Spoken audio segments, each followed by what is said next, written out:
Chinese बहू। Chinese बहू हमारी याद तो है ना आपको? भूले तो नहीं ना?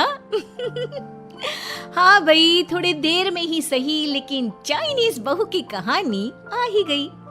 क्या हो रहा है ये देश में? चाइना ने तो आतंक ही मचा रखा है। अरे क्या हो गया? क्यों चाइना को कोसता रहता है? भूल मत, तेरी ससुराल चाइना की ही है। हाँ माँ, पर ये देखना, लड़ाई झगड़े, ये बीमारी, ऊपर से ये देश कितना चालाक है, अंदर न जाने क्या क्या करता रहता है।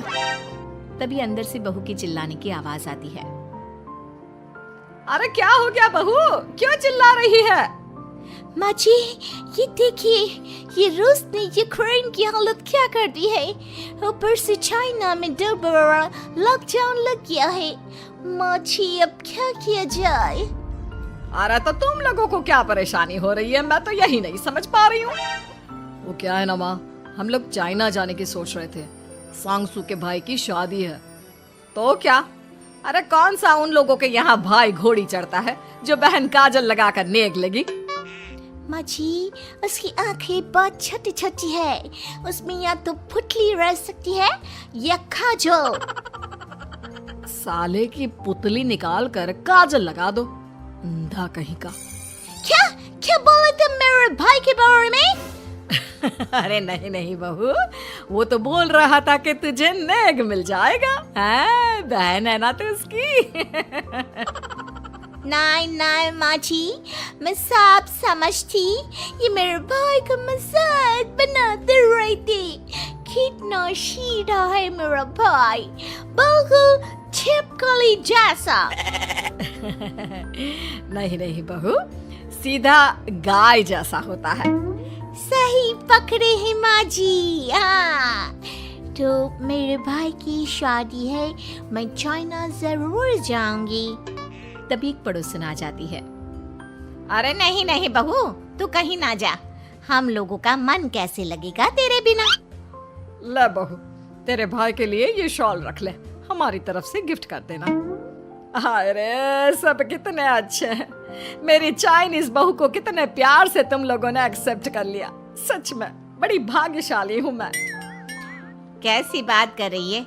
ये तो हम लोगों के देश की खूबसूरती है कि हर किसी को दिल से अपना लेते हैं, बस वो भी दिल से हमें अपना समझे। कैसी बात कर रही है आंटी जी? मेरे लिए आप सब सासू माँ जैसी ही हैं। मुझे भारत बहुत अच्छा लगता है, ये सबसे अच्छा देश है, मेरा भारत महान। वैसे भी लड़के की शादी जहाँ होती है वो तो वहीं की हो जाती है ना। जीती रे बहू, सही बोल रही है। औरत तो होती ही पानी की तरह है, जो जहाँ जैसे रखे वैसी ही शेप ले लेती है। आंटी जी, ये थोड़ा सा ज्यादा हो गया, समझ नहीं आया। नो प्रॉब्लम, मैं चाय बना कर लाती हूँ। फिर क्या, वो दिन भी आ जाता है जब बेटे बहू को चाइना जाना पड़ता है। वहाँ जाकर बहू का भाई कहता है, मेरे बाम आ गए, मेरे बाम आ गए। मैंने सबको बोला कि सब हिंदी में बात करेंगे, नहीं तो बहन नाराज हो जाएगी। थैंक्स बॉय, हिंदी मेरी भाषा है, आप मुझे उसमें बात करना अच्छा लगता है। आपने जीजा जी से मिलो। ओ बहन, तुम अंदर चलो। सभी बहू को अंदर लेकर चले जाते हैं, लेकिन सांगसू का पति, वो तो बेचारा चाइना के ससुराल के आंगन में अकेला खड़ा रहता है। काफी देर तक जब कोई उसे नहीं पूछता तो वो माँ को घर पर फोन करता है। हाँ बेटा, पहुँच गए ना कुशल मंगल? हाँ माँ, लेकिन सांगसू पता नहीं कहाँ है, वो तो अंदर गई है, तब से बाहर आई ही नहीं। अरे कैसी बात कर रहा है? तो तू अंदर चला जा, तू बाहर क्यों है? अरे दामाद है तू वहाँ का, उन लोगों ने तुझे बिठाया, चाय पानी कुछ नहीं पूछा? नहीं ना माँ। तभी सामने से सांगसू आती है। क्यों आप अभी तक तैयार नहीं हुए? और ये बैग लेकर क्यों कमरे से बाहर आए? इसे वहीं रख देते। कमरा? कौन सा कमरा? अरे कैसी बात कर रही हो? जब से तुम अंदर गई हो मैं बाहर ही तो खड़ा हूँ। बहू को बहुत हैरानी होती है और गुस्सा भी आता है। तभी उसका भाई और माँ आ जाते हैं। अरे सांगसू, अंदर खाना लग गया है। पहले ये बताओ कि मेरे पति को किसी ने खाना या पानी क्यों नहीं पूछा? वो भारत से ससुराल पहली बार आया है, वो भी मेरे कहने पर। उनकी इज्जत क्यों नहीं की? देख बेटी, तूने जबरदस्ती जिद में शादी की थी तो हम लोगों ने कर दी, लेकिन अब तुम ये सोचो, पूरी चाइना में मैं इस इंडियन को अपना दामाद बताऊं? So sorry. हाँ संगसू, और तुम भी चुप रहना, नहीं तो वो लोग मेरी शादी तोड़ देंगे। ओह, ऐसी बात है। कोई बात नहीं, मैं बाहर होटल में रह लेता हूँ, तुम वही करो जो ये लोग चाहते हैं। कैसी बात कर रहे हो? शादी के बाद पति जैसा भी हो, जो भी हो, पति होता है। वैसे भी तुम्हारे पूरे परिवार ने, सबने बिना सोचे मेरा साथ दिया, मुझे एक्सेप्ट किया, प्यार किया। मैं अपने देश में आपको अकेला कैसे छोड़ सकती हूँ? ये हिंदी फिल्म का ड्रामा बंद करो, मैं अभी अब बर्दाश्त नहीं करूँगी। चुपचाप अंदर चलो, नहीं तो ये शादी वादी यहीं खत्म करके इसे अकेले ही इंडिया जाना पड़ेगा। कैसी बात कर रही हो माँ? ये मेरे पति हैं। नहीं था, हम लोगों ने यहाँ वकील को बुला लिया है, जिसके बाद अब तेरा तलाक करा के हम यहाँ के चाइनीज लड़के से तेरी शादी करा देंगे। अरे कैसी बात कर रहे हो? हम तो यहाँ तुम्हारी शादी के लिए आए थे। नहीं नहीं, मैं सांगसू के बिना नहीं रह सकता हूँ। हाई वोल्टेज ड्रामा होने के बाद से ही सारा माहौल खराब हो जाता है कि तभी एक लड़की आती है। मैंने सारा इंतजाम कर दिया है, सांगसू की शादी का मंडप परसों लग जाएगा। तब तक इसके पति को कमरे में बंद कर देते हैं। सभी सांगसू के पति का हाथ बांधकर उसे कमरे में बंद कर देते हैं। ये क्या कानूनी है? आप लोग मेरे पति के साथ ऐसा नहीं कर सकते हैं।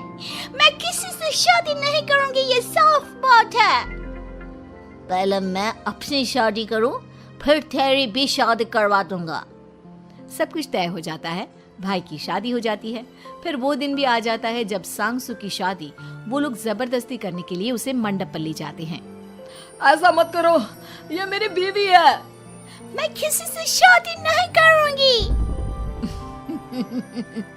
कैसे नहीं करेगी शादी? शादी तो तेरा बाप भी करेगा। हो, मैं करूंगा शादी। प्लीज कोई मेरी शादी किसी अच्छा औरत से करवा दे। चुप, बिल्कुल चुप। फिर माँ सांगसू और उसके पति से कहती है, तुम लोगों का बच्चा मेरी कैद में है। अगर तुम लोगों ने कोई भी होशियारी की तो मैं इस बच्चे को मार दूंगी। दोनों माँ का रूप देखकर हैरान हो जाते हैं। बच्चे की खातिर दोनों शांत हो जाते हैं और शादी की रस्में शुरू हो जाती है कि तभी सांगसू की सास पुलिस के साथ आ जाती है। माँ, सरसू माँ आ गई, मेरी माँ आ गई। माँ प्लीज हम लोगों को बचाकर वापस ले चलो। पुलिस सभी को गिरफ्तार कर लेती है। बेटी के बच्चे को मारने की धमकी तो कोई चुड़ैल ही दे सकती है। अरे तो ये चुड़ैल ही तो है। ये सही बोल रहे हैं, ये औरत किसी चुड़ैल से कम नहीं है। तभी उन लोगों का बच्चा भी आकर सांगसू के गले लग जाता है। माँ, तू सही समय पर आ गई, लेकिन तुझे कैसे पता चला कि यहाँ ये सब हो रहा है? बेटा, ये चाइनीज लोग ना होते ही धोखेबाज हैं। इन लोगों पर मुझे भरोसा नहीं था, इसलिए मैंने तेरे फोन को हमेशा के लिए मेरे फोन से अटैच कर दिया था, जिससे तेरे आसपास होने वाली सारी बात मैं सुनती रहूं। उस दिन भी मेरी तेरी बात हो रही थी तो तेरा फोन ऑन था, मैं सब समझ गई थी। मुझे माफ कर दो। नहीं, बिल्कुल नहीं। चलिए माँ जी, इंडिया वापस चलते हैं। आज के बाद मैं यहाँ कभी नहीं आऊंगी।